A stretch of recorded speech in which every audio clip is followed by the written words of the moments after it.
Hey guys. Hey guys. Sorry about that. So apparently, the power connection went in and out. So as a result, the power flickered. So the power went out for a sec and it completely ruined everything. But I'm gonna go ahead and restart this again. So good morning, good evening, good afternoon, wherever you're at in the world. This is Viper Strike 95 once again. It's great to have you guys here. Um, And we're back here in Provo, Utah. This is Provo Municipal Airport, located 40 miles south of Salt Lake City. And we're going to be exploring Salt Lake City and Provo today. So let's look in our little nav map once again. So let's get back to where we started. We'll take off here from Provo Municipal, travel through downtown Provo, visit Peaks Ice Arena, Brigham Young University, including the Marriott Center and Lavelle Edwards, the Provo Missionary Train Center, Provo Utah Temple, fly across Battle Creek Falls, fly through the entirety of the peaks, visit Rio Tinto Stadium, home of the Rapids, Smith Ballpark, home of the Maverick Center, home of the Utah Grizzlies minor league team, Salt Lake City Bees Stadium, Smith Ballpark, the University of Utah, downtown Salt Lake, including Salt Lake Temple, Vivint Arena, and the state capitol, this Utah State Fair, and finally Salt Lake City International. So that's going to be on for today's stream. So I'm just really sorry about what happened earlier this morning. I deeply apologize to all of you watching. So let's go ahead and hey Moto Room, good to have you here, bro. You said Bay, bro. But no, it's great to have you here. So we're taking the Aerolite 103 in the air once again. But no, it's great to have you guys here again. So Halo, here we go again. Says Martel, yeah, I had a bit of a power outage thing. It flickered, it turned off, and it completely dismantled everything. Today was such a dramatic day, that's for sure. So this Airlight 103 is a really cool ultralight. You can get this in the marketplace from Niveth Designs for $15. I say this is a really solid ultralight. So, really nice ultralight. You can go around 60 knots, which is perfect for today's flight. Thankfully, starting this should be pretty simple. We just turn on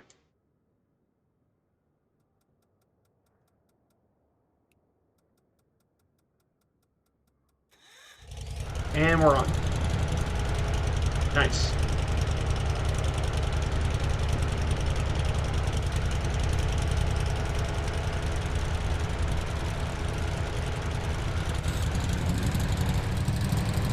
So the runway we're going to take off, we're going to take off from runway 31. So 31 is where we're going to be taking off for today.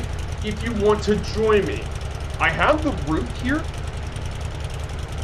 and it is from KPVU to KSLC, and here's the server, East US.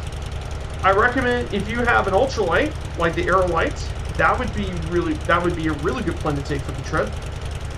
Though if you want to take the Shock Ultra, the Savage Cub, that would be really good here too. That would be perfect for what we're doing today. And it'd be really great to have a helicopter too, because you can hover in the air, which would be great to have too. So I hope you're all doing well. I hope you guys have had a great weekend so far. I have a very enjoyable weekend. Just maybe a bit boring, but I've been doing more of the firefighter stuff, which is what I've been doing.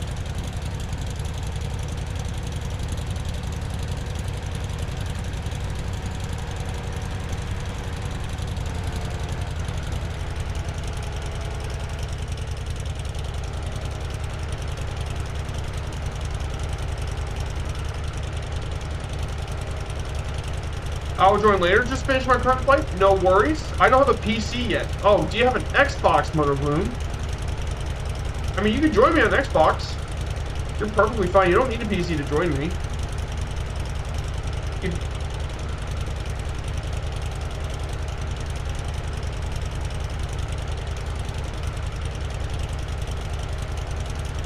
So, for some MFSF news, so FS Realistic Pro is actually just got released. They also released the FS HUD, which is their own air traffic control add-on. And then, the Velocity XL just came out. Murph was flying that, on Friday. He was quite impressed with it. Really, really nice plane, he says. And then DC Designs has teased their Harrier coming this summer. So, like I said, we've got some really interesting add-ons for this summer. It should be pretty cool. Nothing at all, but soon get one. Nice. What kind of PC are you thinking about getting, Moto? For me, I'm actually doing all this from my laptop. It's a Lenovo Legion laptop, which is quite nice for a gaming laptop. So, to our right, to our left is Utah Lake. This lake is right next to Provo. Now, Utah Lake is definitely, it's quite interesting as well.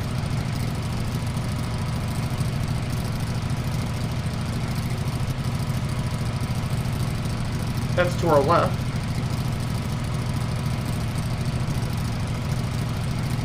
So Utah Lake is it's one of the it's a shallow freshwater lake, and basically it is it's home to 13 different fish species inhabit this lake. No, there's only two still remaining. The Utah sucker and the June sucker remain, as the invasive common carp took over the area back in 1883.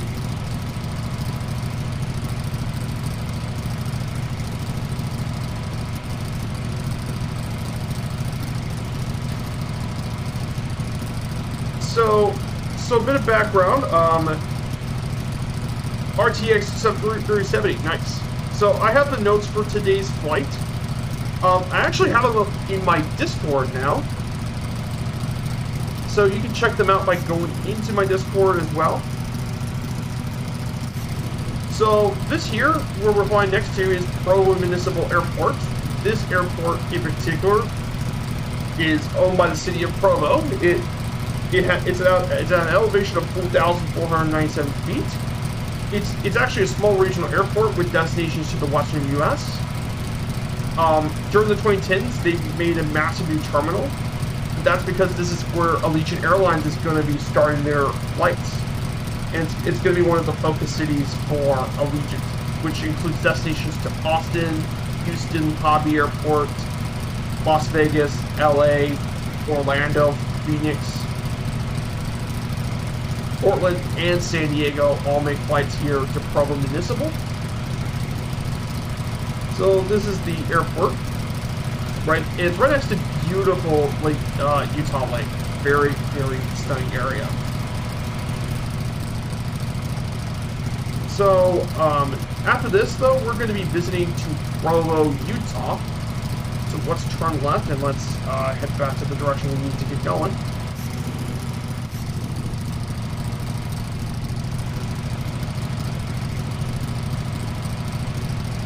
But yeah, this area is stunning. That's why I wanted to do a flight through Utah. It's a stunning area. So Provo. Provo, for all those guys who don't know, is the fourth largest city here in Utah, 43 miles south of Salt Lake City. It lies between the city of Orem to the north and Springville to the south, with a population of 115,162.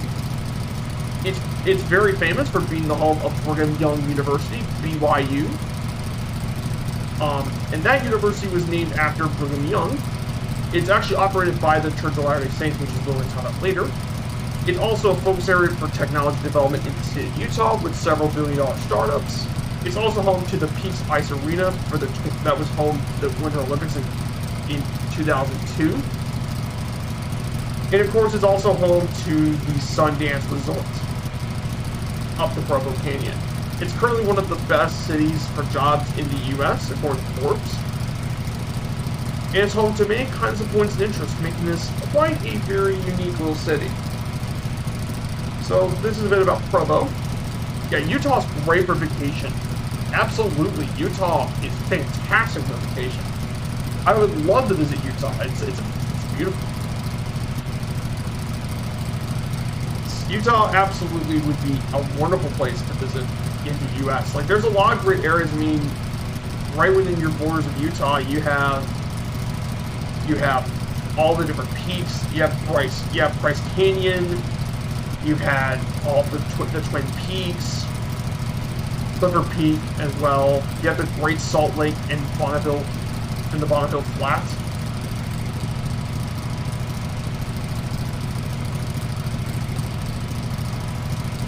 You have lots of great. You have some fantastic area for natural scenery. So here's downtown Provo. To our right is downtown Provo. Unfortunately, it has no photogrammetry.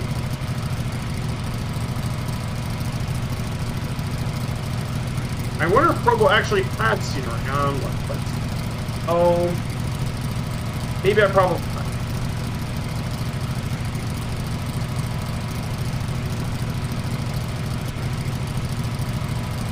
Scenery map.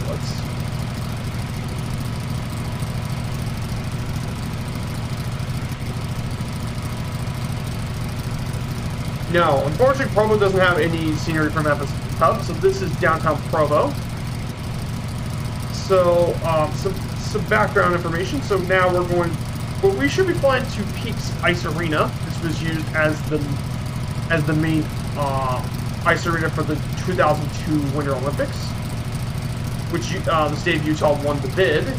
You can actually see it actually serves as the home of the BYU Cougars ice hockey team, the Peaks Youth Hockey Association, several high school teams, and its own skating club and a skating program of all ages. All of them are located here at Peaks Ice Arena.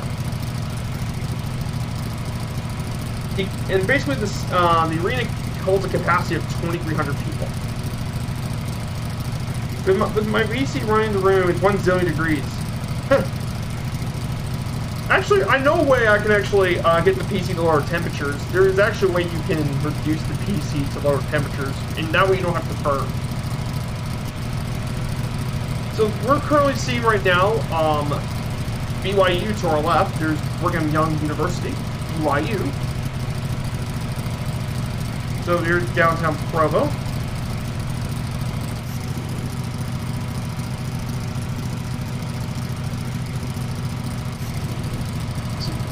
So Peaks Arena is located right here. So here's where Peaks Arena would be located.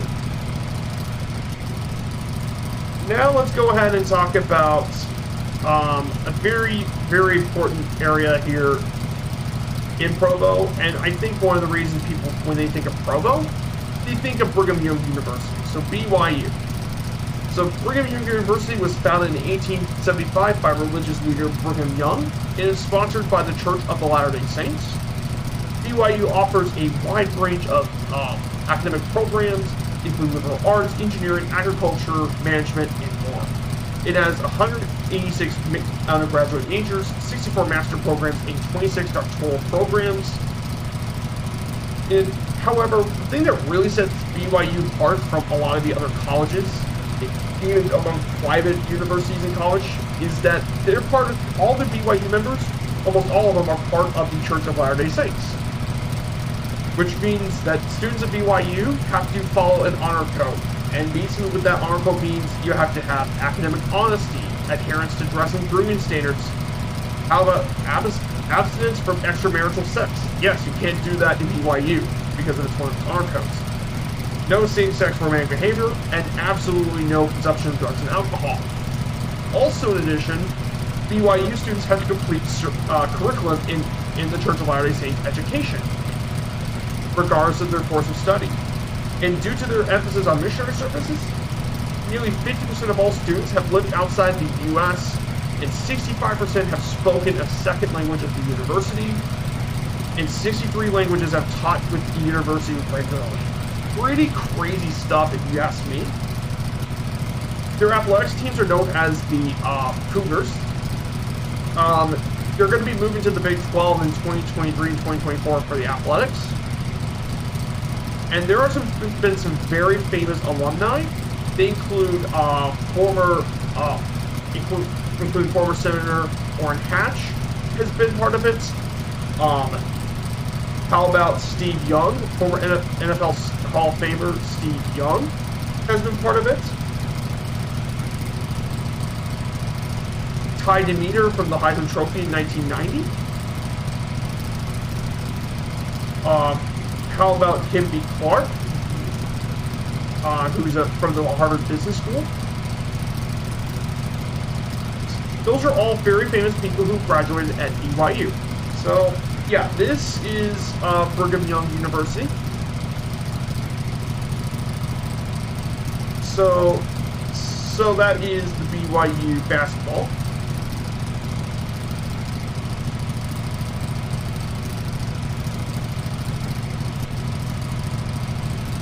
So, then the next one, we should be flying over what would be the Rio Center.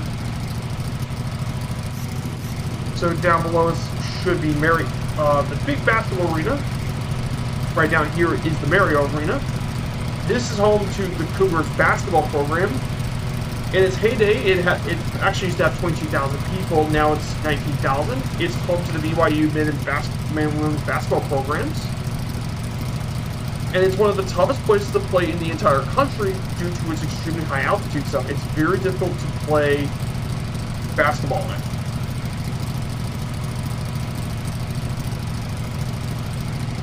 It's definitely one of the toughest places to play in the entire country.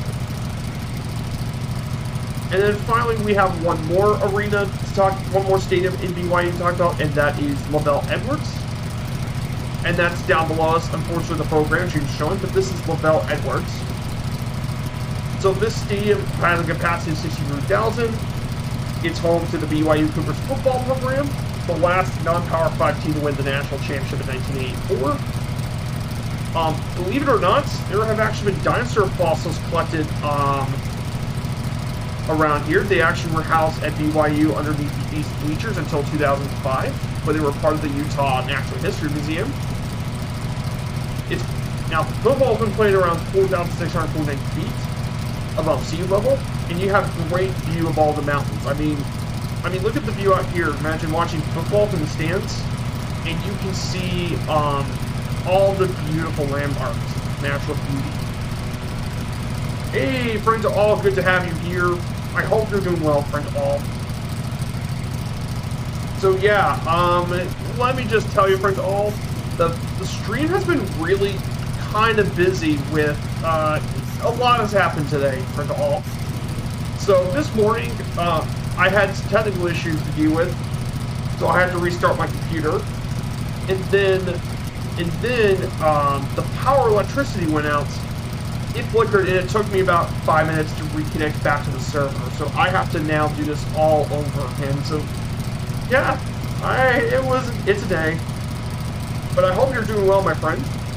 By the way, guys, if you like what you see, if you haven't followed, do please follow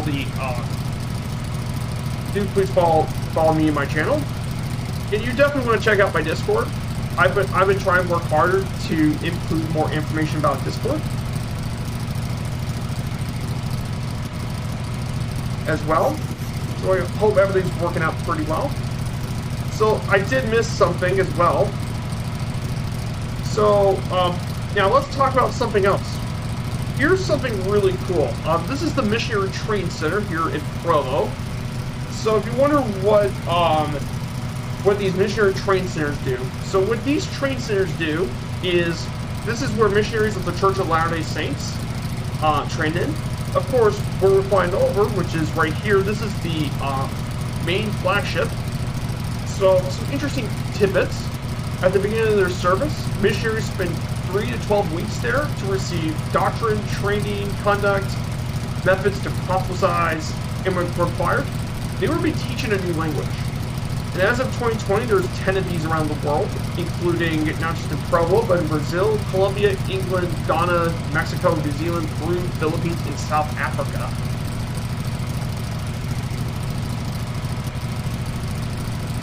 And missionaries usually have been given 3 weeks of training. And believe it or not, they speak nearly over 60 languages, mind you. And there's actually a really cool video actually around. And it'll show you how they actually train their missionaries. It's insane. Now, the one at Provo is the largest. It houses up to 3,700 missionaries. And a lot of the people at BYU still train to become these missionaries. Pretty cool stuff. And finally, we have the Provo Temple, which is down below us. Now, that temple's from the 17th century. It was the 17th temple constructed for the Latter-day Saints. It was built during the 1970s. Now, in 2021, it was closed.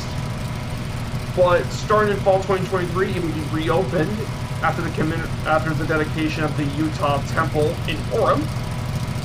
And that would be commemorated in fall 2023. So yeah, that will complete that. How is missionary training insane? Well, compared to Navy SEALs. Well, the reason I say it's insane is how fast people learn these new languages. It's actually I say it's insane because if you never took any of the 4 languages as well, I say language is important because it's not insane in the way like, oh, it's tough and brutal.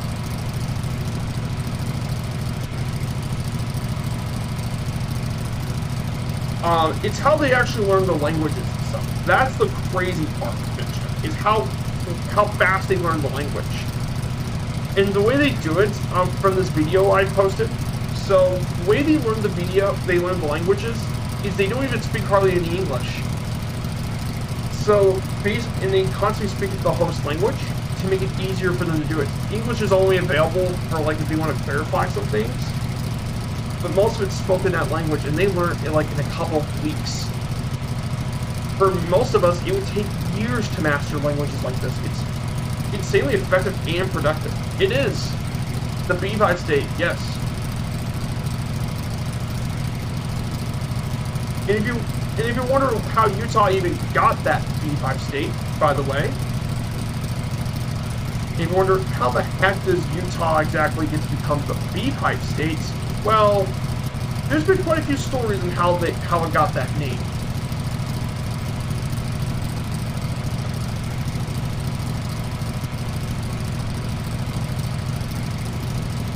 So, the motto is industry.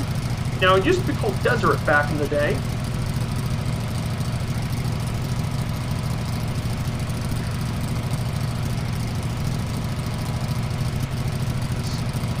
So apparently, Utah's called the Beehive State because, well, it's honey production.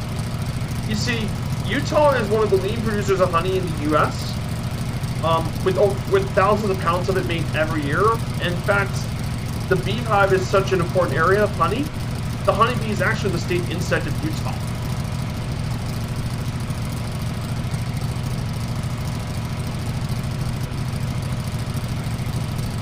However, apparently the real reason, though, was because the reason Utah's called the beehive state, though, is because, you see, the main religion in Utah is not Protestantism or Catholicism, it's actually Mormonism, from the Church of the Latter-day Saints. In fact, that's why the state of Utah was originally called Desert. And that meant honeybee in the Book of Mormon.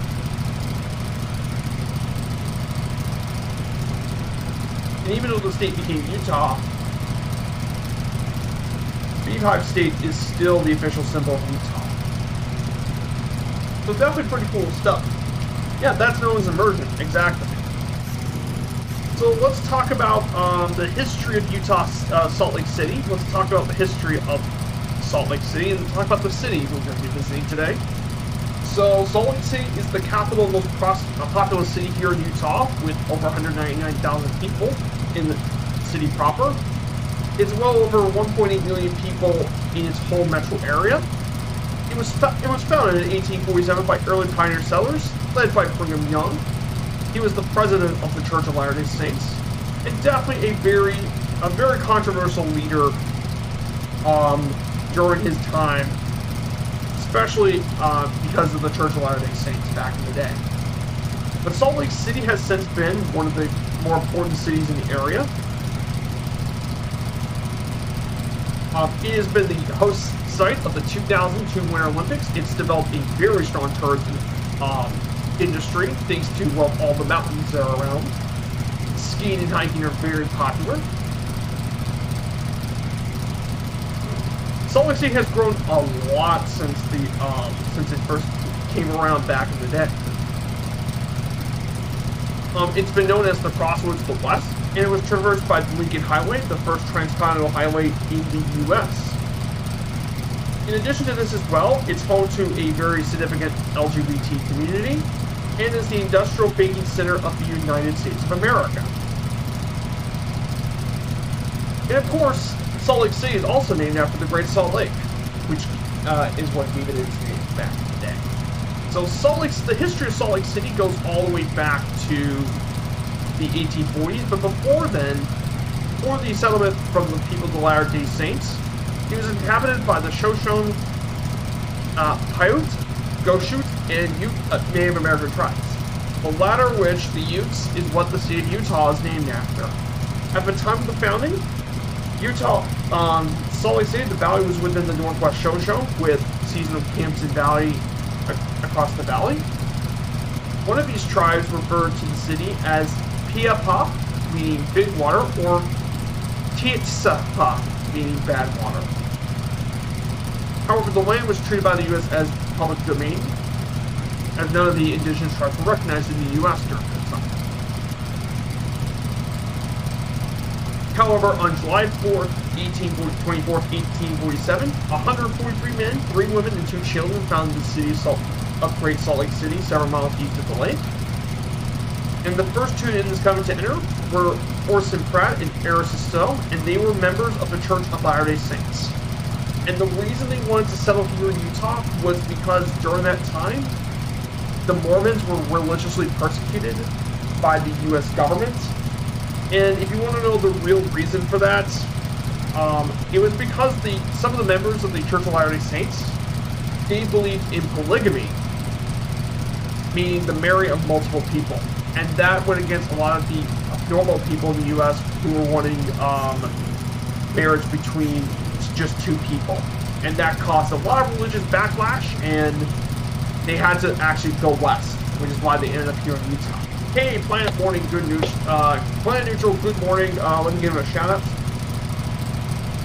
Yeah, it was not a good situation for Blaze. I can probably tell. But you give a shout out to Planet Neutral, a good friend of mine on the channel. It's good to have you here. Definitely check out his streams. So, yeah. So the one who led the settlement was none other than Brigham Young, who was the president of Salt Lake City. Now, and the reason he arrived was that Brigham Young had a vision that is enough and it's the right place to drive on. And apparently, Salt Lake City had some difficulties starting out. Apparently, the crops have been retrieval, as apparently the crickets were trying to destroy the crops, but they were saved by the seagulls, known as the miracle of the goals. And as a result, after a few years, it became a blossoming valley, and it became a really tight-knit community. And under Young's leadership, they worked out a system of communal crop sharing. Then once the California gold rush hit, a lot more people traveled around the city to seek their fortunes, and as a result, Salt Lake became a very vital trading point for speculators and prospectors. However, when the U.S. Congress organized the Utah Territory, it caused a lot of the issues with the U.S., particularly in 1857 when polygamy came to be a national awareness, and President James Buchanan issued outcry by sending an army of 2,500 soldiers called the Utah Expedition to investigate the Latter-day Saints Church and install a new non-LDS government to replace Brigham Young. Then that caused Brigham Young to impose martial law, and it led to a war called the Utah War, which meant that Brigham Young eventually surrendered to federal control and installed a new government. However, most of the troops pulled out of Utah because of the Civil War in that country.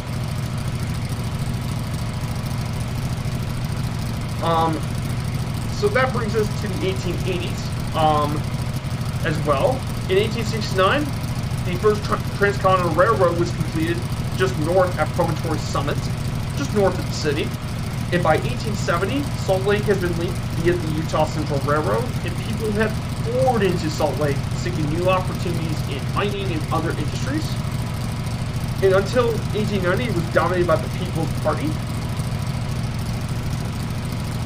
which was controlled by the Church of Latter-day Saints. And it was ended back in the 1890s when non-Church of Latter-day Saint members took control. And then in 1896, Utah was admitted to the Union when the city when the church agreed to ban polygamy in 1890. And then eventually the tensions between the Latter-day Saints and non-Latter-day Saints have eased. And the people have now started to work together for the common good, improving roads, public health care, and all that. Now, obviously, the Great Depression really did hit the city hard, just like everything else that happened during the Depression. It hit the city of Utah really hard. However, during World War II, business was booming because due to a lot of the defense industries moved here, and there was also a lot of demand for raw materials from Utah. And there were several military installations, including Fort Douglas and Hill Air Force Base, which is actually just south of Ogden, which is north of the city. Then after the Second World War, the city of Salt Lake grew really rapidly, and it faced a lot of urban sprawl. Now, Utah has been wanting to get the Winter Olympics since the 1930s, but it waited for decades until 1995 when they announced Salt Lake City was the site of the 2002 Winter Olympics. And it held to the Olympics. It was quite successful. However, there's been some scandal, mainly with the bribes, unfortunately.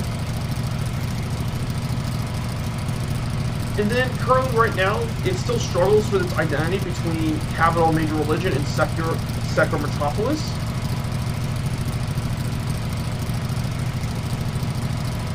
So it's had quite a few little areas, but I think the city still has a prominent future left to go. So that's a bit about the history of Salt Lake City, guys. So definitely very interesting as well. So yeah, this is quite an interesting history, I gotta say. But it just goes to show you how interesting the history is between the Mormons and the normal faiths are. Quite interesting as well. So I'm going to go ahead and start playing the music.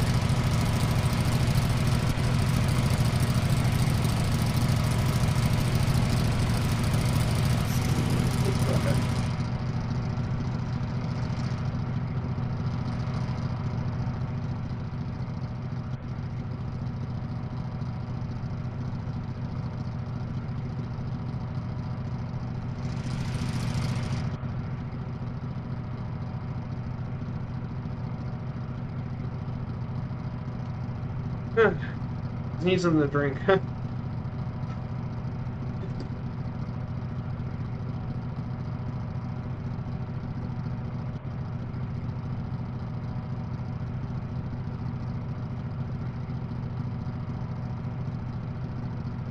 So, I want to talk about something else too, some tidbits. So, Salt Lake City is surrounded by all the valleys of the mountains, particularly the east has been the Wasatch Range. And that's the main range to our right.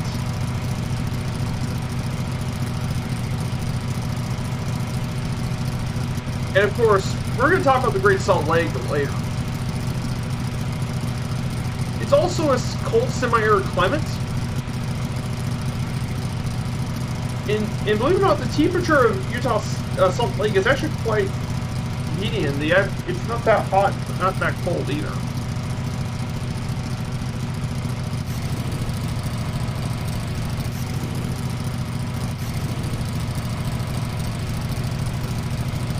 Yeah, the rest is, yeah, it enjoyed a lot of growth in the 90s. I think a lot of it was because of the Winter Olympics. I mean, they had to grow the city a lot during the Olympics. Because, I mean, the Winter Olympics are a big deal for Salt Lake. They even won it since the 30s.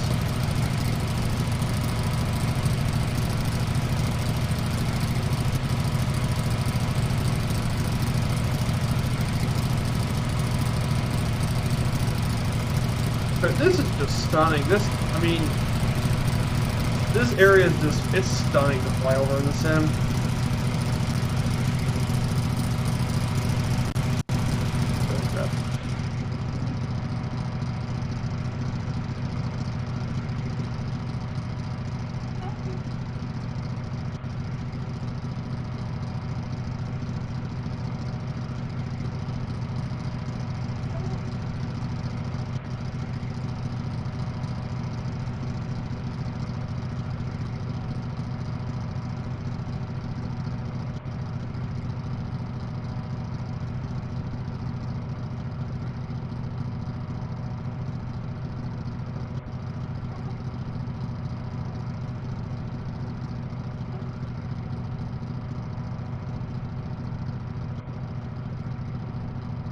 You may mention the Hoffman family, the most popular famous celebrities and boosters of Salt Lake City. Ah, yes, the Oddmans. I forgot about that. Yeah, the Baywalk. Yeah, the spin-off, Ski Patrol. Oh yeah, the Osmond family. I wonder what that show was.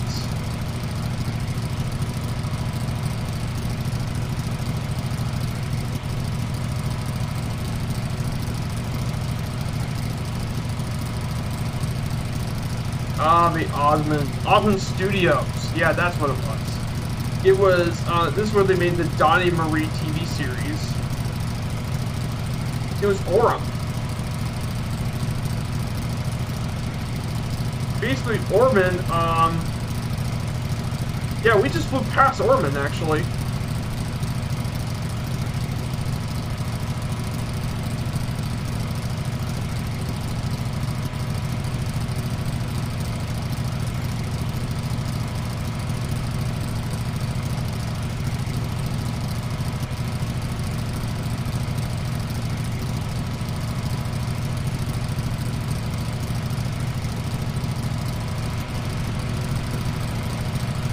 Yeah, it was set in Salt Lake City, very much so.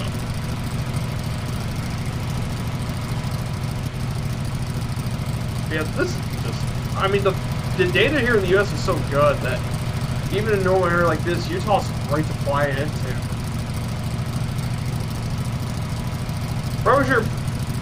The first road trip I ever took was started in Salt Lake City. Yeah, this area is just nice.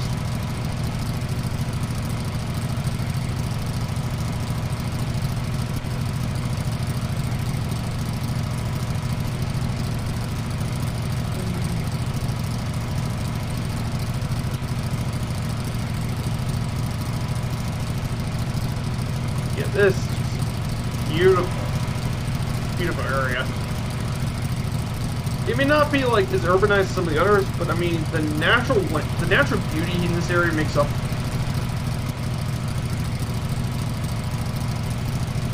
So some other things about Salt Lake City that I want to talk about. Economically, by the way, Salt Lake City is known as the crossroads of the West historically for all its railroads. And it's still a major deal even to this day with all the mines, including the Silver King Coalition mines at Geneva Steel. There are oil refineries, but nowadays service is a big deal with government trade and transportation.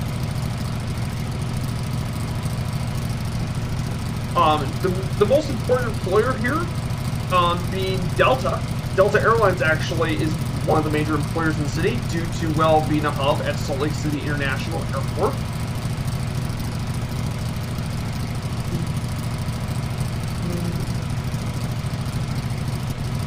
Being a big deal here in the city. Also, the Church of Latter-day Saints is quite important employers. And Intermountain Healthcare and Sinclair Oil all make a home here at Salt Lake. It's home to two Fortune 1000 companies, being Diane Van Corporation and Q-Star. There's quite a few other other companies, including Smith's Food and Drug, owned by Kroger's.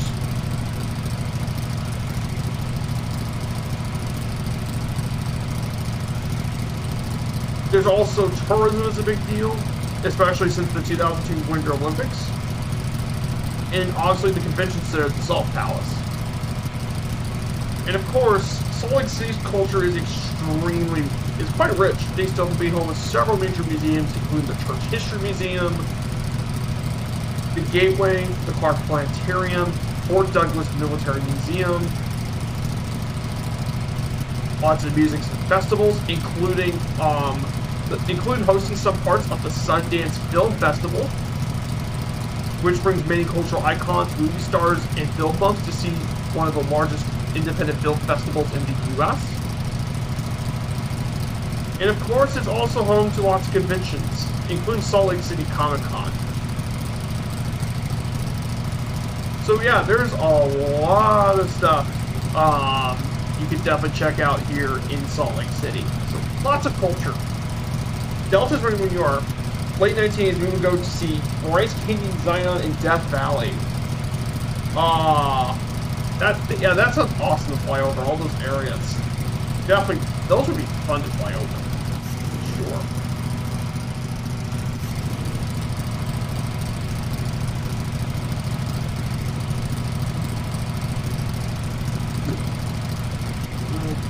Those will all be great areas to fly over in the set.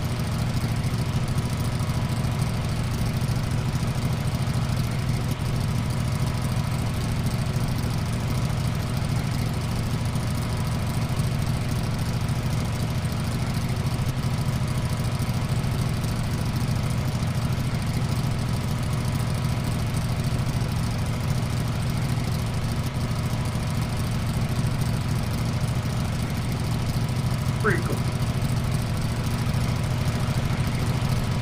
Now we're getting to some of the photogrammetry areas of Salt Lake City. So one of our first parts of Salt Lake City we're going to be visiting today is going to be Rio Tindo Stadium. It's going to be further ahead, but this is the soccer-specific stadium home to the Real Salt Lake. Real Salt Lake is the main team here in soccer. It's one of the two major league sports teams here in Salt Lake City.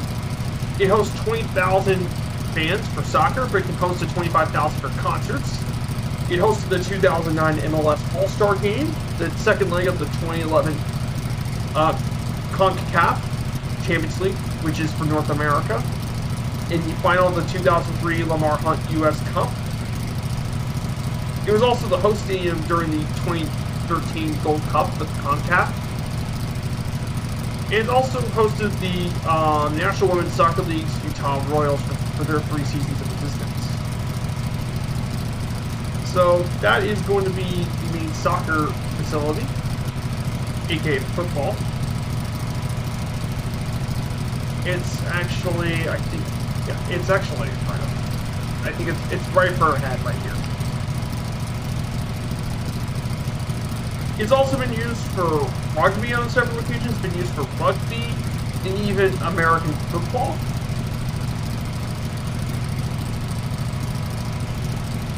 And for international soccer too. So yeah, this team's been used for quite a few things.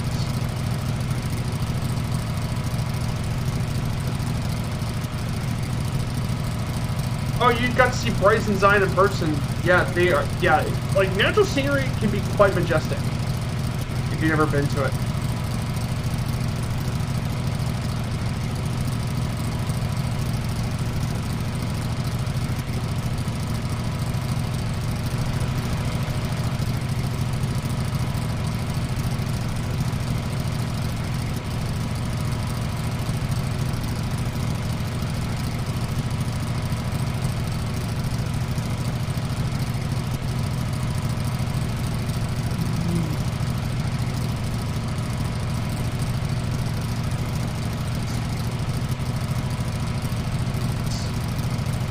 This is the Wasatch Range just provides such a great backdrop between everything. Oh, there it is. I think I see Rio Tinto Stadium. It's right ahead of us. There it is. There's the big old soccer stadium. I think it looks like it has photogrammetry, but I'll go ahead and check.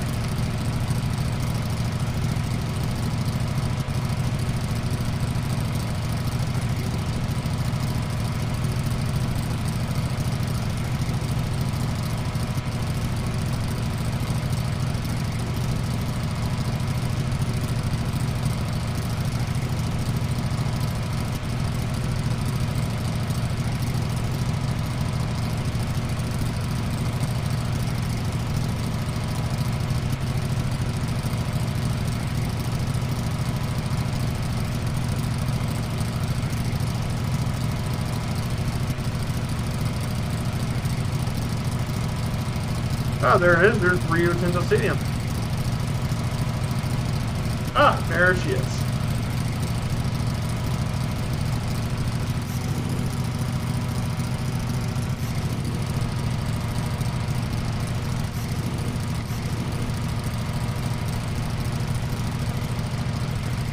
There it is, guys. So there is the home stadium of the Real Salt Lake.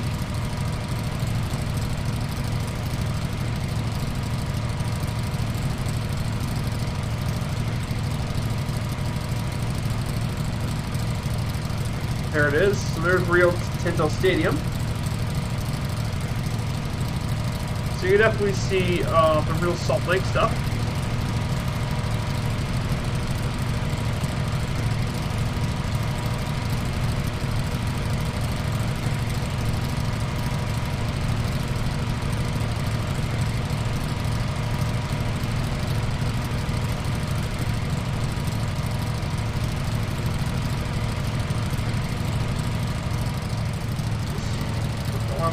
Perfect. Yeah, this is one of the reasons I like flying little airline is because you may not be doing as maneuverable as a helicopter, but being slow means I can actually see things. So let's put the stadium. So there it is. It's a quick little background. Beautiful. Alright. Now let's go ahead.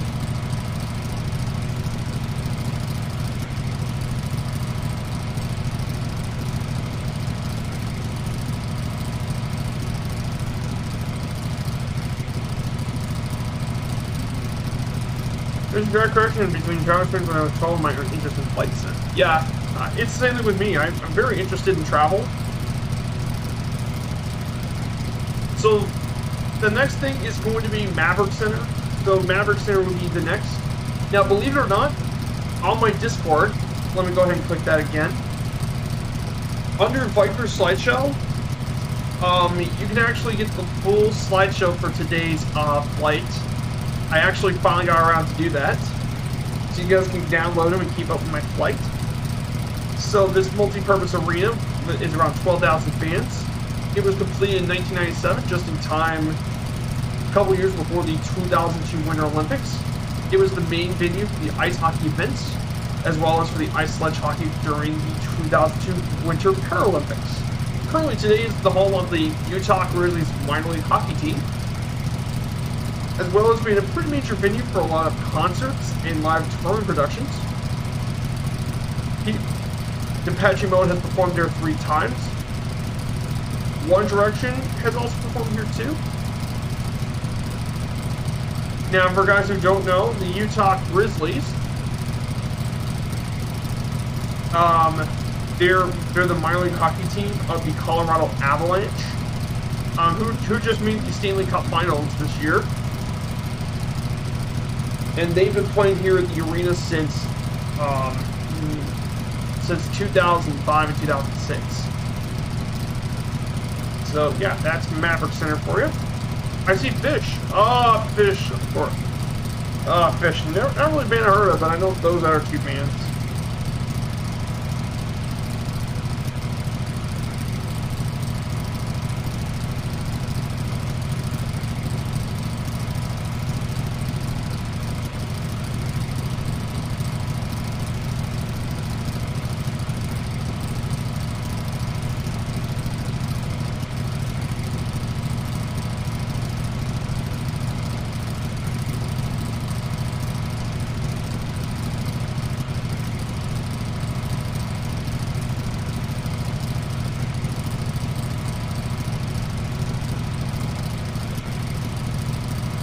So we should see Maverick Center pretty soon.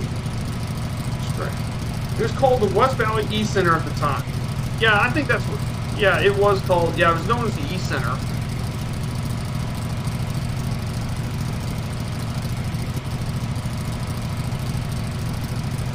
Yeah, Fish actually performed. Oh, you saw them. They performed the entirety of the Dark Side of the Moon album from Pink Floyd. They actually managed to do an entire record on theirs.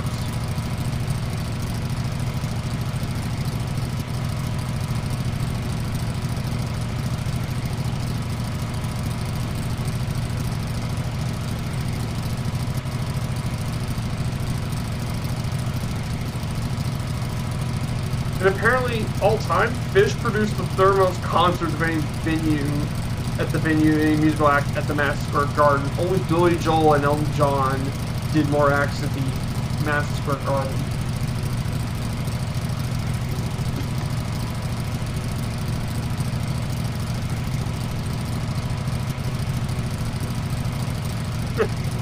Yeah, that's pretty crazy to think about. Yes, the legendary Houston News You Lose show. A lot of people skip from Vegas to Denver, not wanting to be in Utah. Even though Utah itself is a stunningly beautiful state. Okay, guys. I see what should be the Great Salt Lake. Brings in back all the way back there.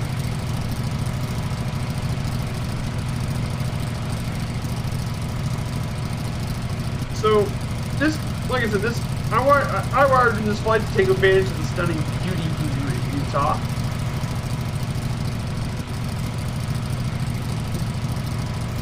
So a couple more things about Salt Lake City that I think I'm going to probably look up for some facts about Salt Lake City.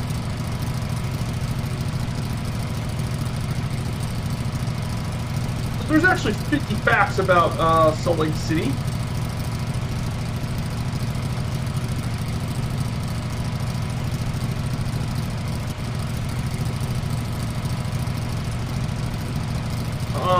One of the things about Salt Lake City that a lot of people don't.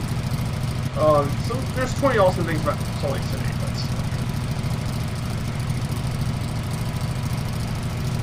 So you remember The Sandlot and Dumb and Dumber? So those movies were actually filmed here in Salt Lake City, believe it or not. Yes, this was actually they actually were filmed in Salt Lake City, believe it or not. Sandlot was actually filmed in Rose Park in the Glendale area.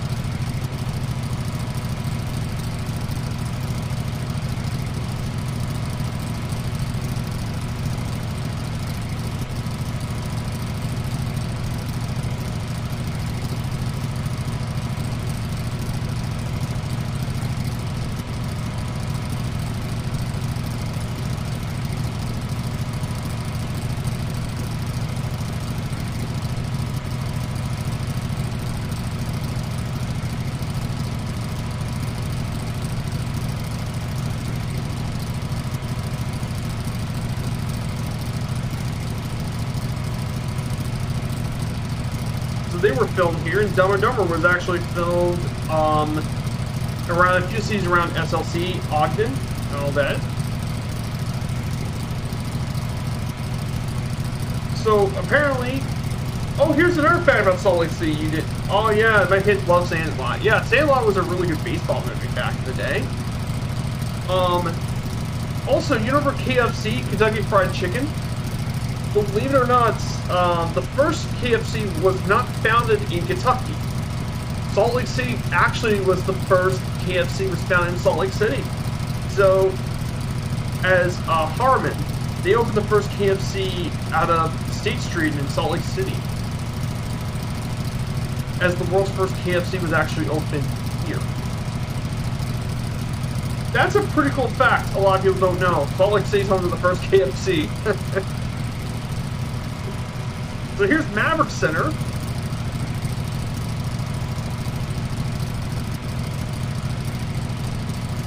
There's Maverick Center.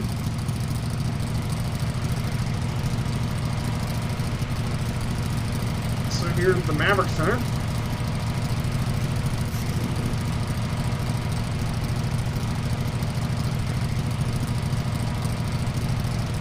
there. Let's circle around the arena for a little bit. I mean, 12,000 for a minor league arena is quite big, especially when you come from the background.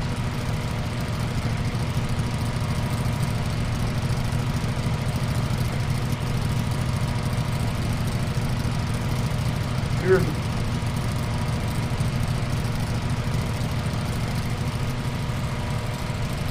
so yeah, this photography looks amazing.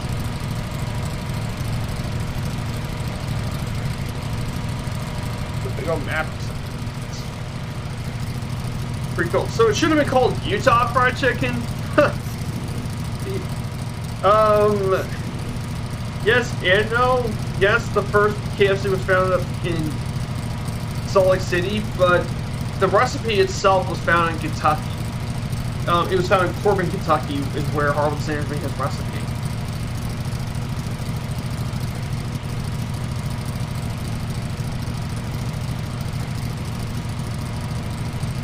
Oh, here's another fact about Salt Lake City itself.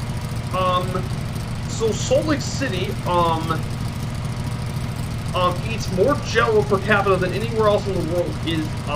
Utah is actually in Salt Lake City. They eat lots of Jell-O, and that's because Jell-O has been a favorite for a lot of the members of the Mormon churches. And apparently, there's even a whole article on Slate that talks about Jell-O in Utah, how it got so popular.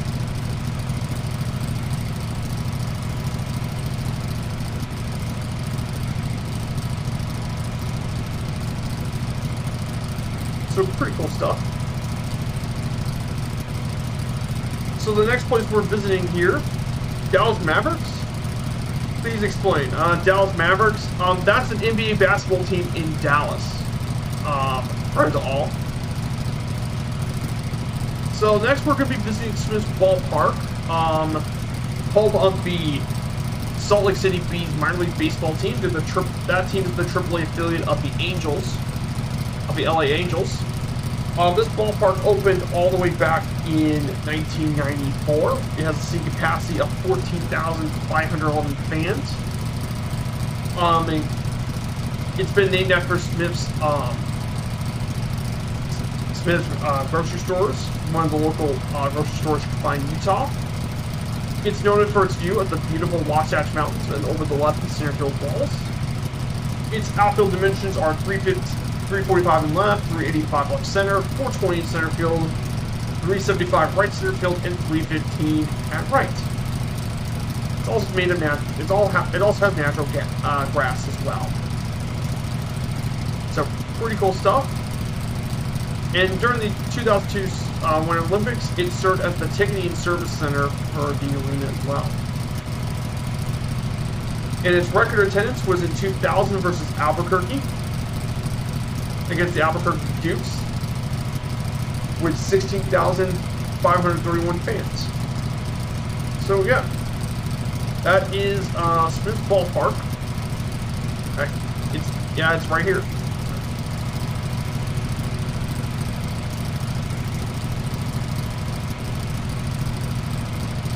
I mean, this area's just got a great backdrop. Oh, wow.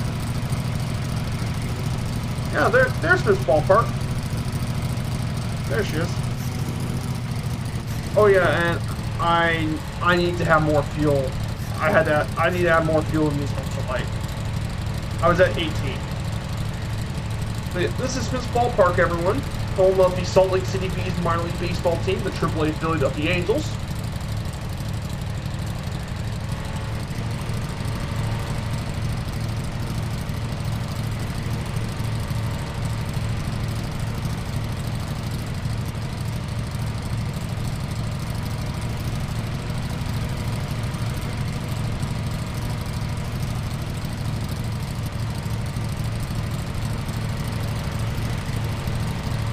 There it is, Smith's Ballpark, home of Bees.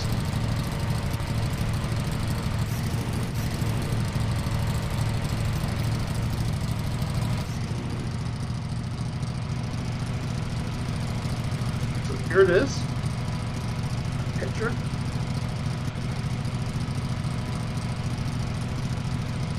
Hey, gotta be very useful for my wife. Have a safe flight. It was great to have you here, Planet Neutral. Thanks for your insight and info. I hope you and your wife do all right. And look at this. There's downtown Salt Lake to our left. So bumping over to Salt Lake, we're going to the next area here, the Hoggle Zoo. This is the main zoo here for the city of Salt Lake City. I didn't put any information, unfortunately. I forgot to actually do that. The Hoggle Zoo is the main zoo here in Utah, in Salt Lake City.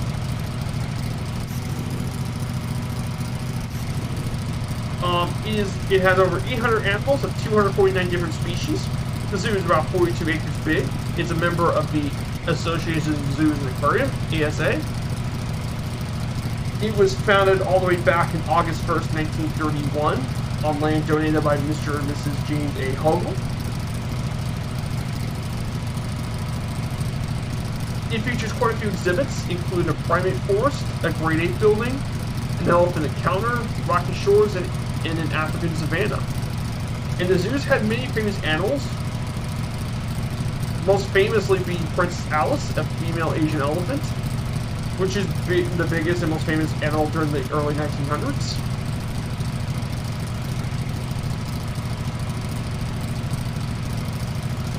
And she lived all the way till the age of 69.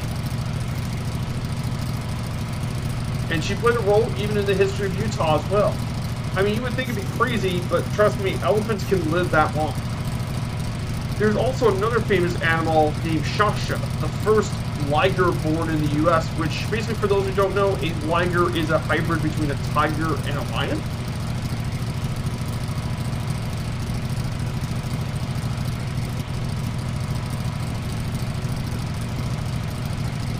And she was a huge draw for the zoo, and she was one of the reasons why the zoo was successful in the mid-1900s. In fact, if it wasn't for Shasha, the zoo would have been out of business. And she lived for 24 years, which is the longest a liger has ever lived. Yes, it's crazy the fact that they had a liger. Pretty cool.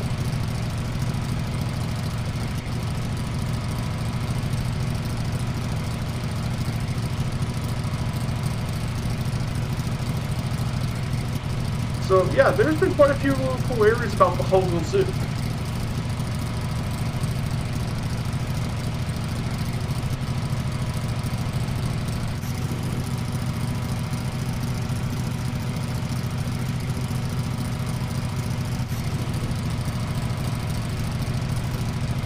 So we should be approaching. There's the Huggable Zoo down here.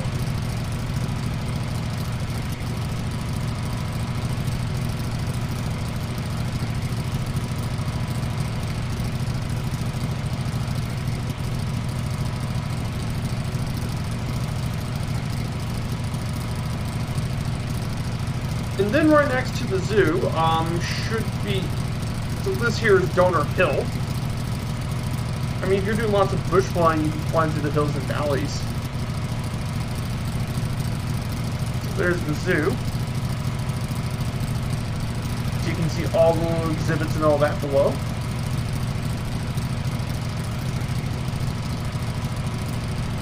But yeah, this is just a beautiful area to fly. If you're in Utah. And this is just the urban area in Utah. Then we're going to fly through to the Natural History Museum of Utah, which is located right ahead. It has the history that shows about the history of natural history in Utah, with an emphasis on Utah and the Intermountain West. It has over 1.6 million objects in its collection that are used for research and education. They also include some dinosaur fossils in their collection. Those can range from fossils from the Jurassic to the Mammoth periods as well. In their paleontology department, includes 12,000 vertebrates, 4,000 invertebrates, and 7,000 different plants and species they collected from their paleontology. So, and it was established back in 1969. It's actually part of the University of Utah, which is what we're getting to now. And then before we head to the University of Utah, is Fort Douglas, which is down below us. So Fort Douglas is the main U.S. Army outpost established here in 1862 during the American Civil War as a small military garrison. Later on in its life, it protected the overland mail routes and telegraph lines during the Central Overland routes, and it lasted all the way to 1991 due to BRAG action, and most of its property has now been part of the University of Utah. So you definitely see some of the old buildings here for the fort still preserved to this day, and used by the university for a variety of purposes, including a museum here too. So here it is, Fort Douglas. Yeah, this is just stunning here. Utah is incredible.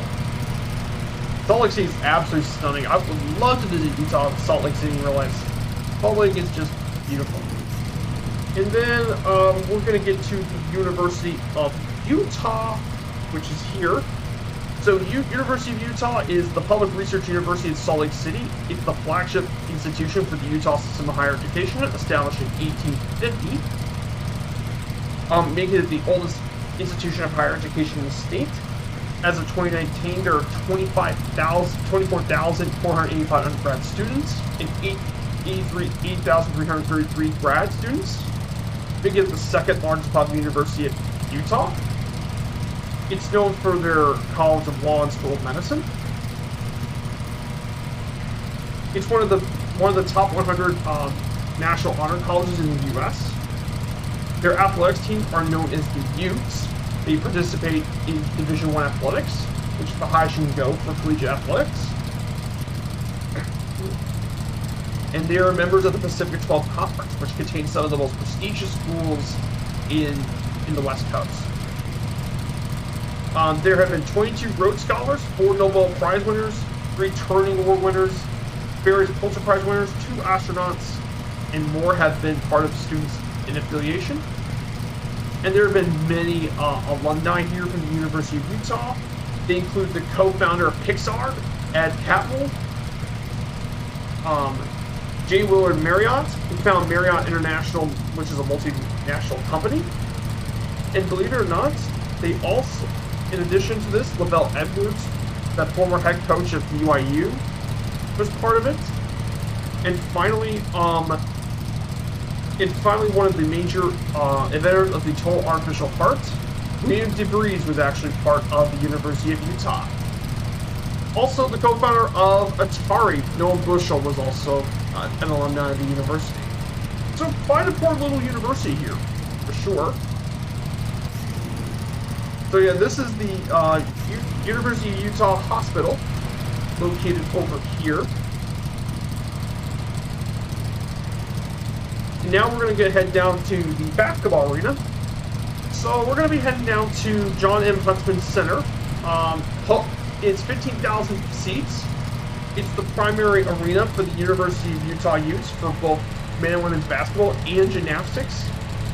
Particularly their gymnastics program has been the most successful of all the programs here in the arena. Their Red Rocks team have won 10 national championships and have never missed an NCAA tournament appearance for gymnastics, but it's primarily been used a lot for the NCAA tournaments, particularly in the first and second rounds, 12 times. So basically, for those who don't know, NCAA basketball is a big deal, especially in March.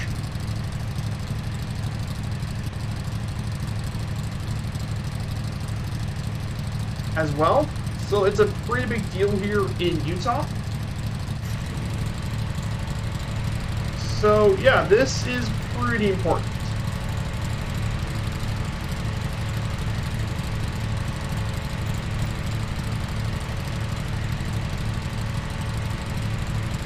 So there we go. So that is the Utah Utes tournament. And then right next to us, this big old stadium. This is Rice Eccles Stadium. So this here is Rice Eccles. This was the main stadium for the 2002 Winter Olympics. This is where all the ceremonies were held.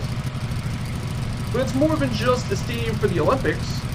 You see by the logo and all that, this is also the home of the Utah Utes football program, which is right here. Here it is. Let me go ahead and pull this back out.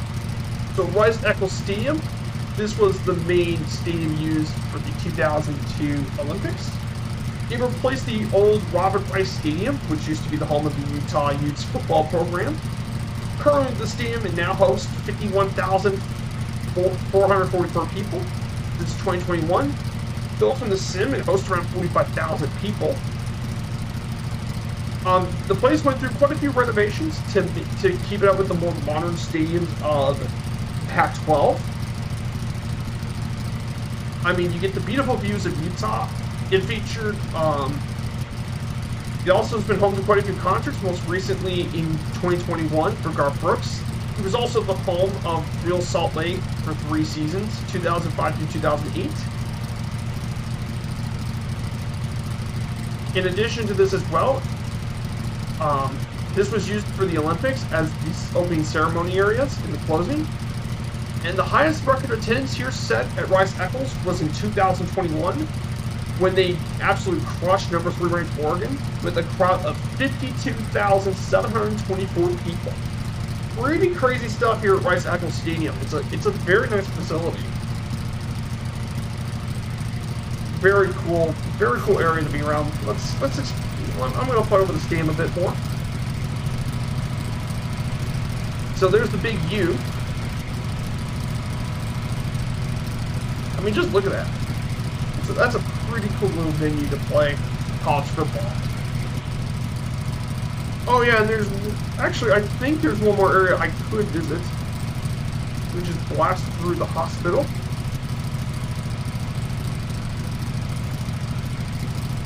Also by the university should be the Block U. Let me see if I can actually pay that a visit. Let's see if we can find the Block U and pay that a visit, because that is part of the University of Utah landscape. Guys, if you like what you're seeing on the, if you like what you're seeing on screen, and if you're really pressed with your knowledge, if you like what you're seeing, don't be afraid to smash that follow button. That every bit of support is always welcome. I would really appreciate it if you haven't followed. If you like what you see, smash that follow button. It would be pretty awesome. And if, by the way, I do have a Discord. You can get caught up in all my content, and so you can catch it in one of my future streams. And I mean, it would be great to see you all in the Discord. But yeah, I'm feeling quite great today. So there's the hospital. We should find the Block W somewhere. Where can I find it? Oh, there she is, the Block W. Oh, there's the Block W. Yeah, the Block W is, so about the Block W, I didn't put a post on it. So this layer is actually made of concrete. It's the stylized U logo for the University of Utah. It's around 5,200 feet above sea level. It's actually a trademark of the University of Utah. And it was beginning at the turn of the 20th century. And one of the cool little traditions here about the Block U, is that the students would climb the hill and paint their class year on the mountainside. However, the university wants something more permanent, so that's why they created the Block U, built with limestone.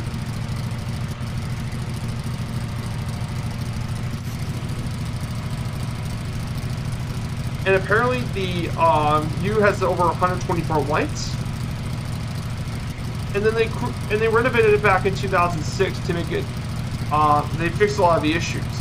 So yeah, that is the Block U for the University of Utah. Just wanted to fly over that. Pretty cool area, for sure.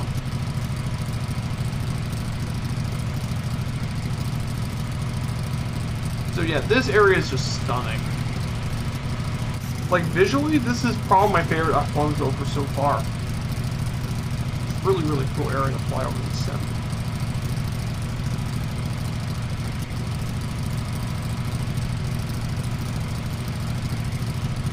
fly over the...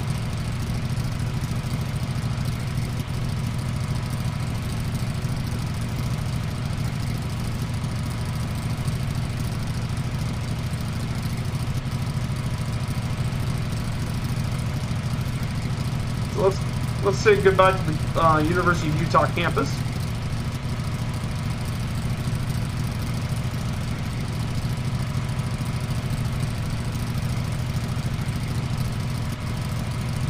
So let's go ahead right, and let's head back to downtown Salt Lake.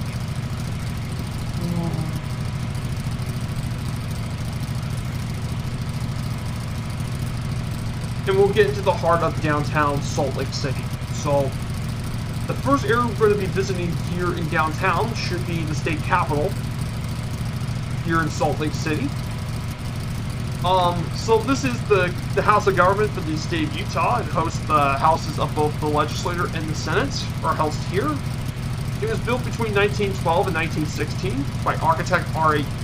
Cleddy, which is based on the style of neoclassical revival and Corinthian style used during this time.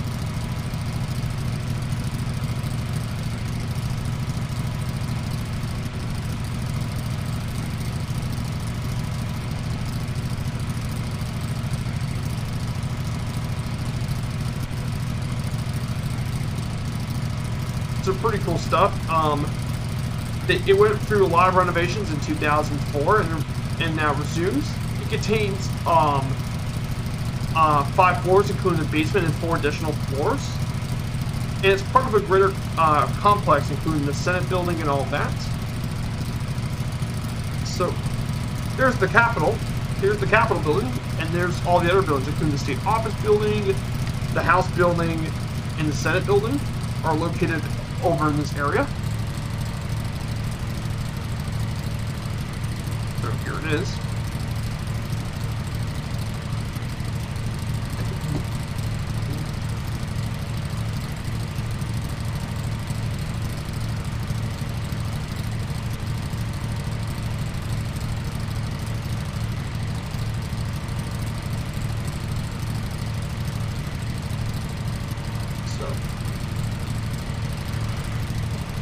So here it is. Here's the Capitol.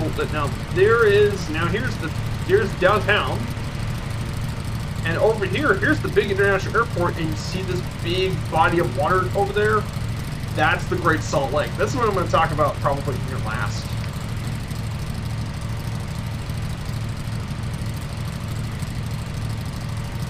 So here it is, guys. This is the state capital of Utah.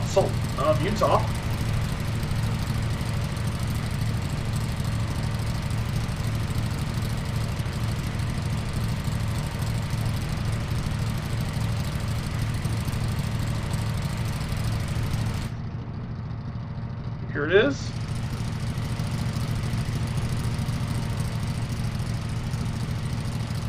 There's the Capitol. If you want me to, I can fly a little. Let's see if I can fly a little lower. Yeah, this is a very beautiful area. There's the Capitol building.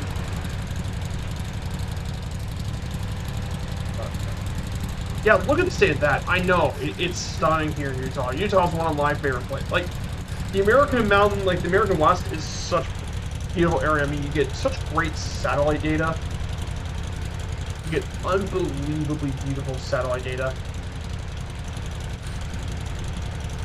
Yeah, the state of this sim. I know this sim still wants me. I know it's had its issues, but this sim, when it does things really right, it does so many things right. So here it is, flying to the Capitol building.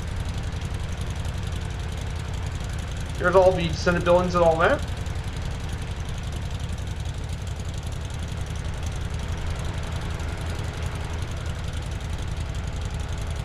And now we're going to fly through downtown Salt Lake.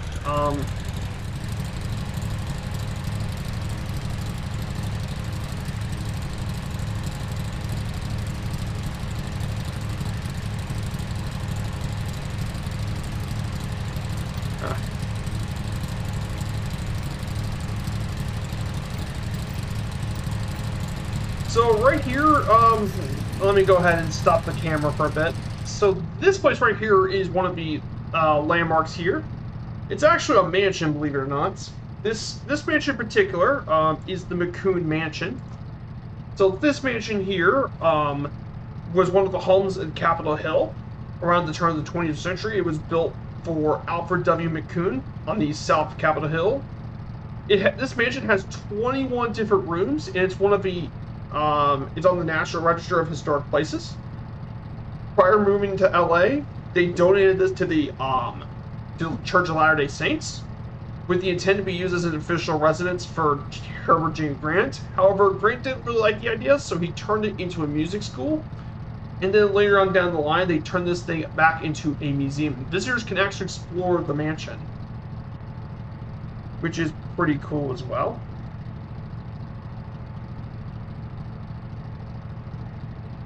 But of course, we're going to talk about probably the most famous area we're going to visit. So there's quite a few areas to visit.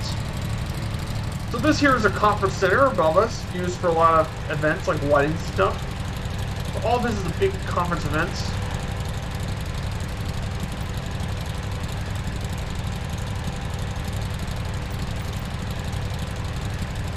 So there's a church history museum that talks about the history of the church, but that's not the real reason we're here. There. Don't stall.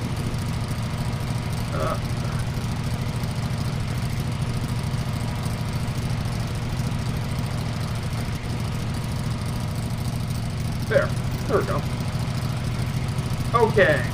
This might just be the most famous landmark here in Salt Lake. And it's this building right here. So this building right here is without question the most iconic landmark in all of Salt Lake City. This is the Salt Lake Temple, actually. Now, this is the largest of all of the temples here in Salt Lake City.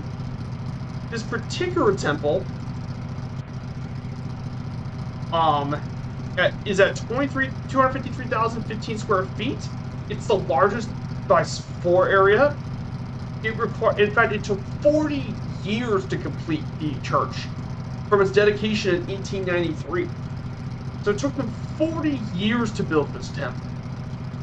And it's been the fourth temple built since the Mormon Exodus from Illinois. It was closed in 2019 for remodeling, seismic renovations to make it more resistant to earthquakes. And it should be reopened back in 2025. Now, historically, the temple has been used as the house of God and is reserved for a lot of special ceremonies for the Latter-day Saints, mainly for endowment in the main ordinance rooms. There's a wash and anointing ceremony also administered, and until 1921, they were also used for healing rituals as well. The temple also serves as a place for mulet sealing ceremonies for alive and deceased people.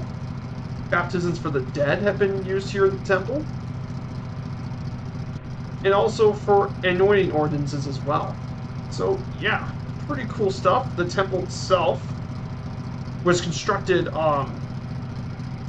originally it was used sandstone, but with the foundation being buried and all that, they quickly used quartz mausolite with the appearance of granite from the Little Cottonwood Canyon.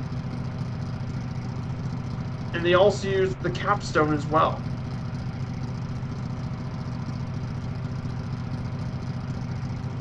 And there's a lot of symbolic elements used in this church, the Church of Latter-day Saints. However, unfortunately, there have been some bombing incidents at the temple. One in 1910, and one on November 14, 1962. It was also involved in 2 earthquakes. One in 1999, a tornado actually struck the city. And in 2020, there was a 5.7 magnitude earthquake struck outside of Salt Lake City, and they had to do a lot of seismic renovations. So yeah, this is the Salt Lake Temple. A very important landmark here in Salt Lake. It's definitely one of the most visually striking landmarks in the whole city. And there's a lot of them, but this was the most striking one.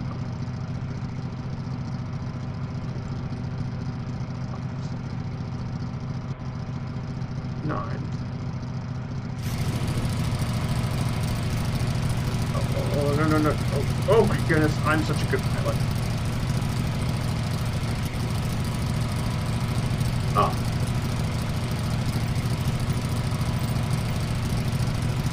Oh yeah, and there's another place I was wanting to visit. So, there's another place here in Utah I want to visit. And it's actually... Let me read...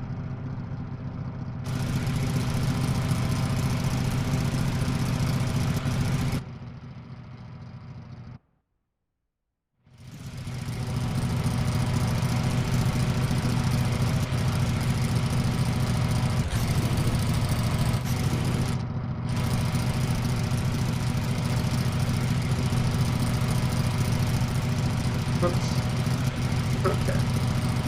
I had to do this one properly. So this place right here, this is the Beehive House. So interesting story about this place. The Beehive House was actually one of the residences of Brigham Young. And for those who don't know, Brigham Young is considered by many to be the founder of Utah. It's more of an event than a weekly worship center, as explained to us. Exactly. They use it, but it's still the most important church, and they still use it for a lot of the events and prayers and stuff. But this is the Beehive House, one of the residences of Brigham Young. So the story of this house goes all the way back the 1800s. In particular, it was actually built in 1854 in the Greek Revival style. It gets its name because of the beehive structure on top of the house. And this house was actually built to accompany his large family, because you see, Brigham Young was a polygamist, so he had multiple wives.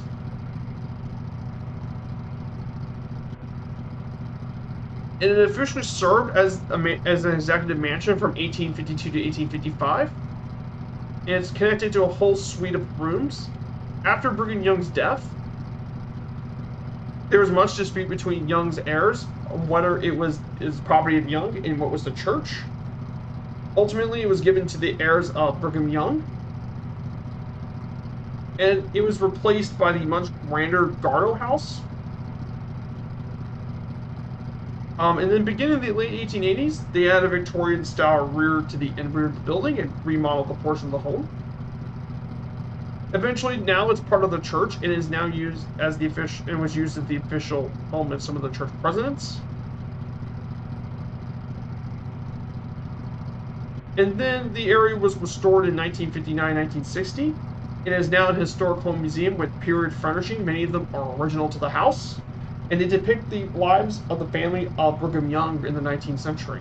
And apparently, tours are offered daily.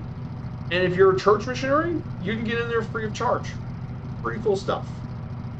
Hey, Mongo7, good to have you here. So yeah, return to Salt Lake City. So this is the very famous Beehive House. This is the Beehive House. One of the more iconic little homes.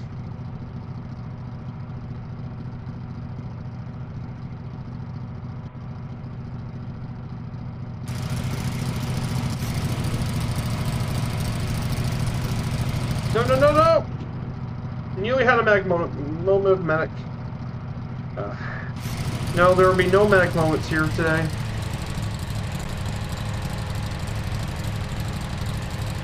Okay, gonna go flat. Go back. No. Oh. Medic. Yeah, this point's great for turnstile cities. It's not so great if you're planning to fly maneuver over small buildings.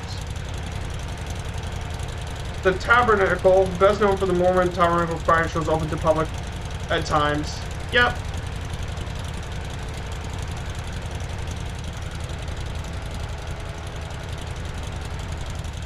So this here is going to be the Galleon Center. This is where many of the events is coming up. And there's the Galleon Center. What? It includes an ice rink and all that are established here in the city. We're going to turn left. And we're going to visit the Salt Lake City County building, which is over here. Here it is. Here's the county building. going to be other landmarks here. There's nothing to see here. Yeah, I guess there's... So here it is, the Salt Lake City County building. Boom. Here.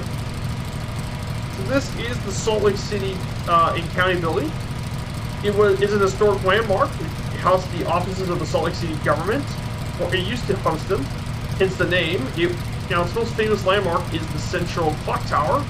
It rises 256 feet from the ground. This building was definitely quite unique in terms of style as well.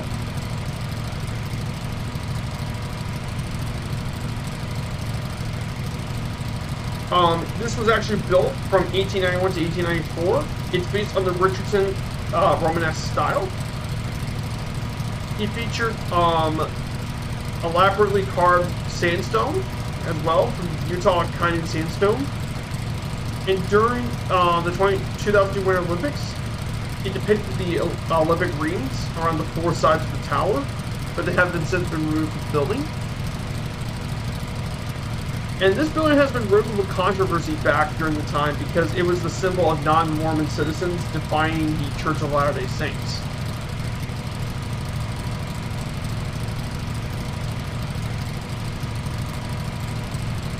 So there's that building.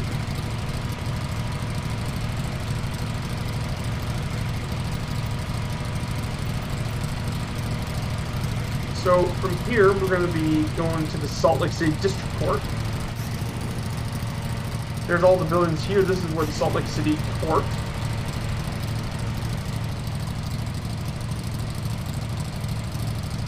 Then from here, we're going to be heading to Pioneer Park.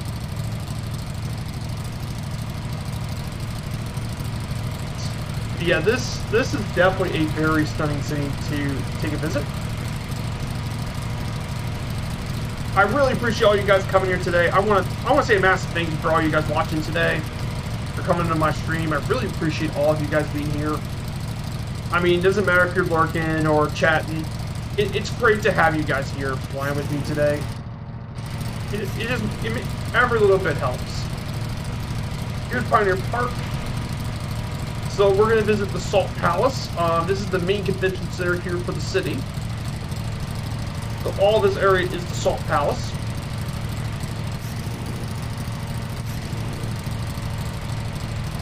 So here it is, big old convention center. This is where a lot of the events, including the Comic-Con, are held here.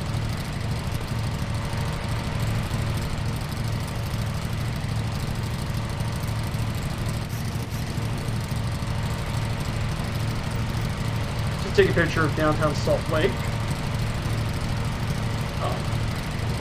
Here. So here's downtown Salt Lake for you. Very, very cool area. But then we're going to visit another stadium, more specifically another arena. This time it's actually host to Salt Lake's other Major League Sports team. The previous one we visited was the Salt Lake Soccer Stadium. This here is actually their basketball arena. And yes, we're talking about Vivint Arena.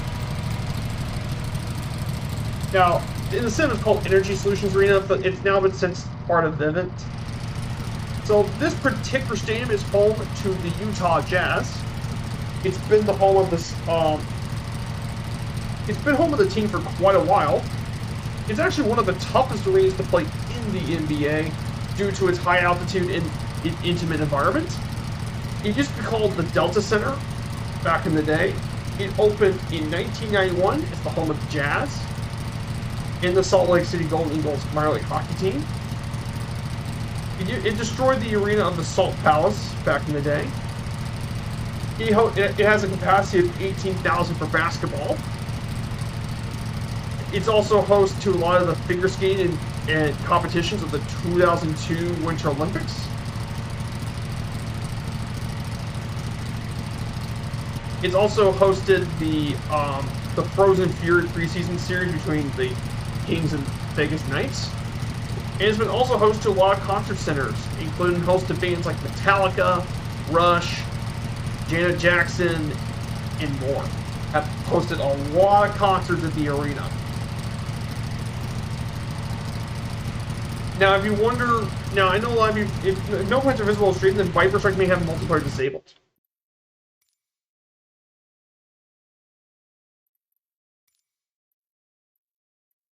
I have multiplayer on. I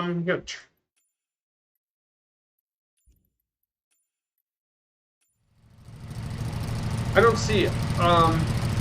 Yeah, I seem to recall Arch Monuments is this the place? Yep, that's probably what it was. Okay, if you wonder, I reset everything, so hopefully it should be back.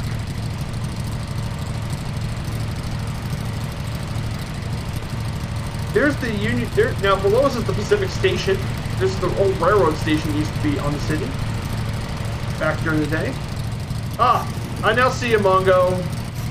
Yeah, I forgot to check multiplayer back on. I'm really sorry. I see ya. So what happened, Mongo's, I forgot to turn back on the multiplayer because earlier in the morning, my power went out. It flickered on and I forgot to recheck the multiplayer. I'm really sorry. No worries. I thank you a lot. Thanks a bunch. So I know for all you may think, why is the Utah basketball team called the Jazz? Well, back in the old days, the Jazz did play at Utah. They played in New Orleans.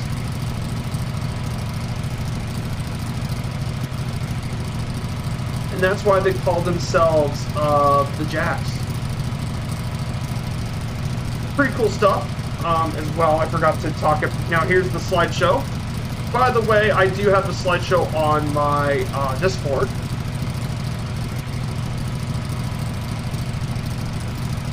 As well under my slideshows. So yeah, this is Vivint Arena, one of the toughest arenas to play in the NBA. I mean, fans in Utah can get really loud. They love the Jazz. Next, we should be flying over the State Fair.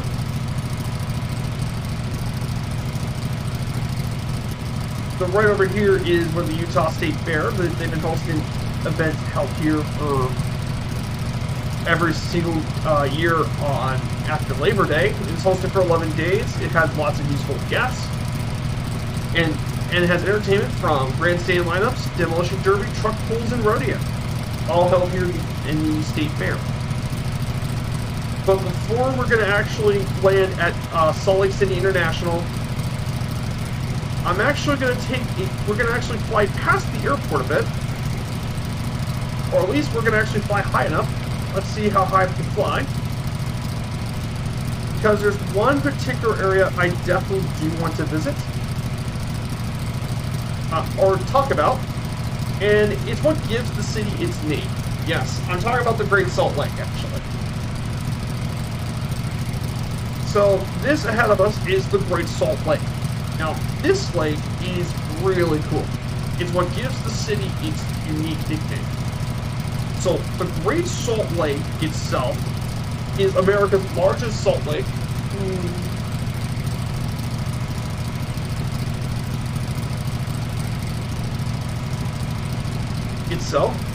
It's the largest saltwater lake in the Western Hemisphere, and it's the 8th largest terminal lake on the planet. It lies on the northern part of Utah. Now the area of the lake can fluctuate due to its low depth. However, the most recent droughts had led to record lows in area at around 950 square miles. It has 3 major tributaries, the Jordan, Weber, and Bear Rivers. Now, since it has no other outlet besides evaporation, the lake has extremely high salinity. And it leads to one of the coolest things about the Great Salt Lake. You see, the Great Salt Lake is so dense due to the high salinity and density that when you swim in the water, you actually, it feels like you're floating in the water. It's that dense. It's crazy. You can actually, it feels like you're floating. But it's also extremely salty, by the way. In addition to this, it's been called America's Dead Sea, and basically the Dead Sea is what borders Israel and Jordan. And it provides a habitat for millions of native birds, unique brine shrimp, shorebirds, and waterfowl all live in the lake. So we're gonna fly by the lake, and then we'll head back to our airport. I definitely want to. You feel more buoyant, exactly. You fly near the river.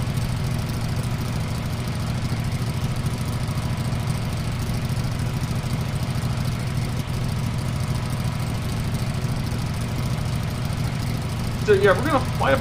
Now over here is, well, our final airport. So let's go talk about our final airport while we get to the Salt Lake. So our airport, Salt Lake City International, is the main international airport connecting to the city of Salt Lake City. It's 4 miles west of downtown Salt Lake. For over 2.5 million people, it is the closest commercial airport. And within a 30-minute drive of nearly 1.3 million jobs.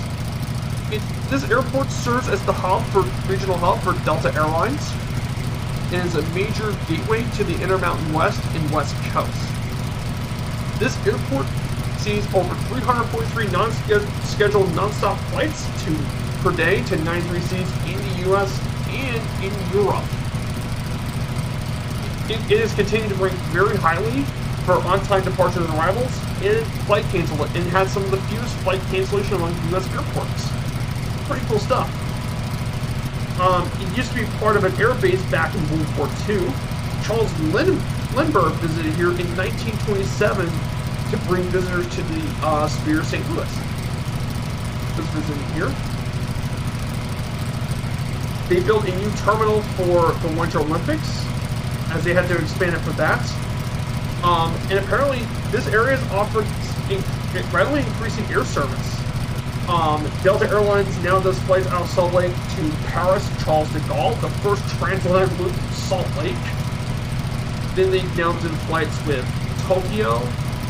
And then KLM actually is now here, and they do flights to Amsterdam. It's crazy what kind of flights you go from Salt Lake City. The Flight Connection website, which, by the way, I really like that website because it connects you through so many areas.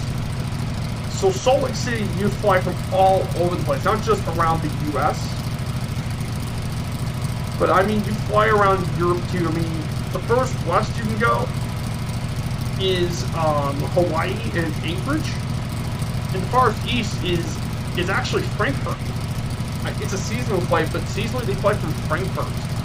Though normally you fly to Paris, to Amsterdam, and London. I mean, those are some serious long flights. For example, a flight to Amsterdam is 9 hours. 9 hours and 25 minutes of flying from Salt Lake City to Amsterdam. That's crazy. But yeah, Salt Lake City International is pretty crazy. So here's the Salt Lake. Oh yeah, north of it is, yeah, the Transcontinental Railroad. Yeah, Promontory Summit. Yes, that connects east to west. It's what led a lot of people to the west. So here it is. We're going to turn around and land at the airport, and we'll be calling it the stream. I want to thank everyone. We're going to land back at runway 16 right. So yeah, I landed here earlier today on Firefly Air. Not today, last night. I landed here for my most recent flight here. But yeah, Salt Lake City International is a nice airport. I still can't believe they managed to do flights from the Atlantic to the Pacific, from Salt Lake to Europe. Like, I mean, I get LA because of how busy it is. I didn't think Salt Lake, but yeah. I assume it was wide open, not marshy. I guess some of it is marshland.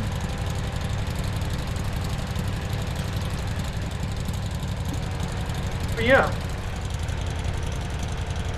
I think I know who we should read today.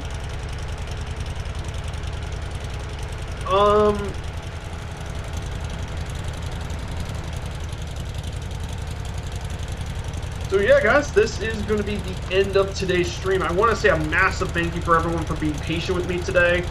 I know there has been a lot of stuff going on with the power outage and all that. I really, really appreciate all of you guys. It means a lot.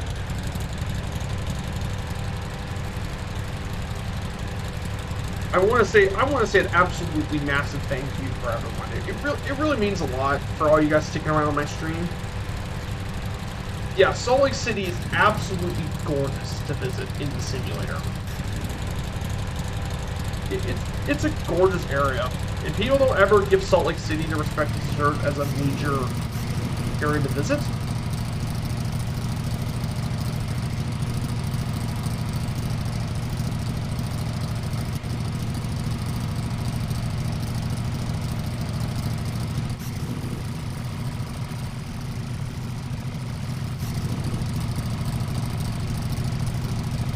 No problem, Martel. That's the way I want to do it. And you get to learn more about the areas. Good jobs at Brindle. I really appreciate it. Let's see if we can keep landing here.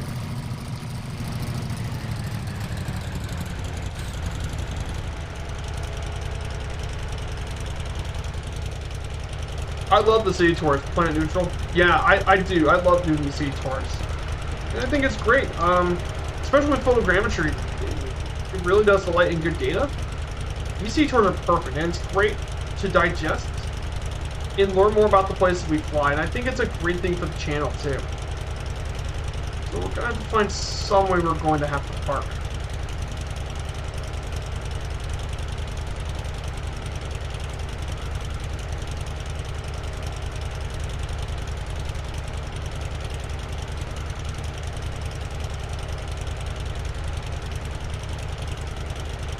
So yeah, just gonna keep parking here. So we're gonna find somewhere to park. But yeah, there's a lot of Salt Lake City that's still to be discovered, but these are also the most important landmarks in the country, in the city. They include many different monuments and all that. So let's find somewhere really nice to park.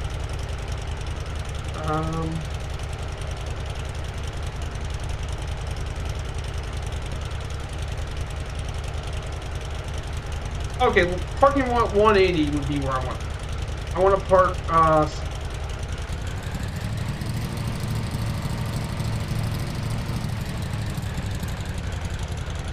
So I want to ask you guys a question. I hope you guys like what you've seen today.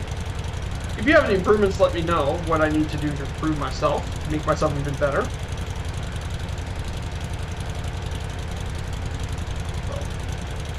So yeah, next week is gonna be pretty big.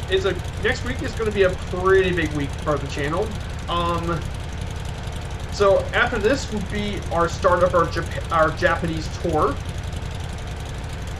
which will be taking us the next 5 weeks. It should take us. It's 5 weeks. It's a 5-week journey. This is for our virtual airline, Firefly Air. It'll let us turn around the land of the rising sun. Consider buying a affordable UPS, uninterruptible power supply. I wish. I don't have the money though. That.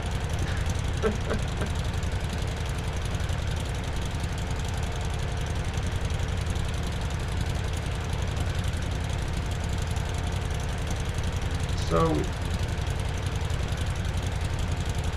Yeah, these tours are cool. Yeah. Now, I won't tell you what we're gonna do next Sunday though. I'm gonna keep it a surprise for you all. So here it is. And we found our parking area. Here's what we need to park. Okay.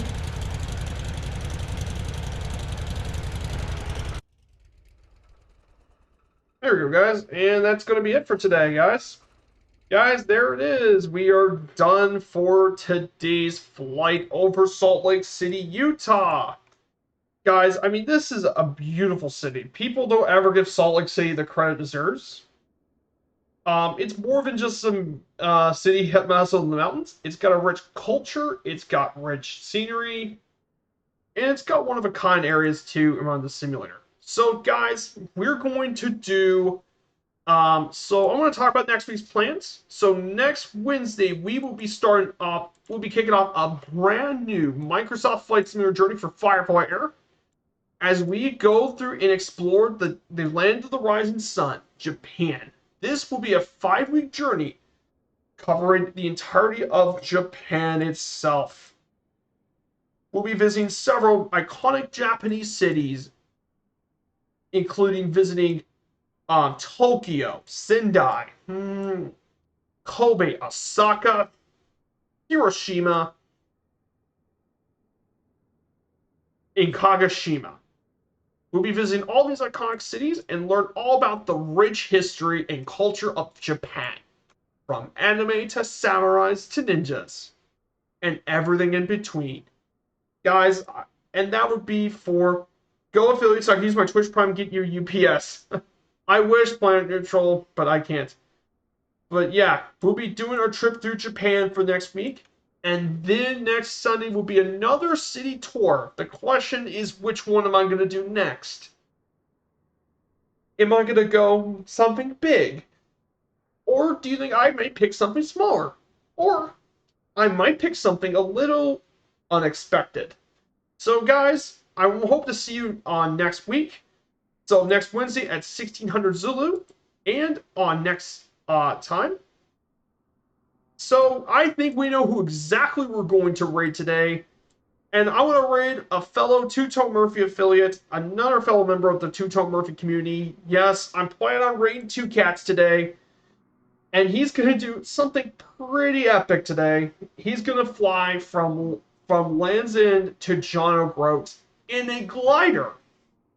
Yes, he's going to be an absolute madman and do it with a glider. So guys, I want to say a colossal thank you for everyone for being patient today. Your all support has been legendary to me. I want to say a massive thank you. So guys, I hope you get to enjoy the rest of your weekend and have a great time. And I hope everything works well for all of you. So take care, everyone. Viper Strike will now be signing off. I hope you all stay for the raid. And take care, everyone. Viper Strike 95 will be signing off. See you around, everyone.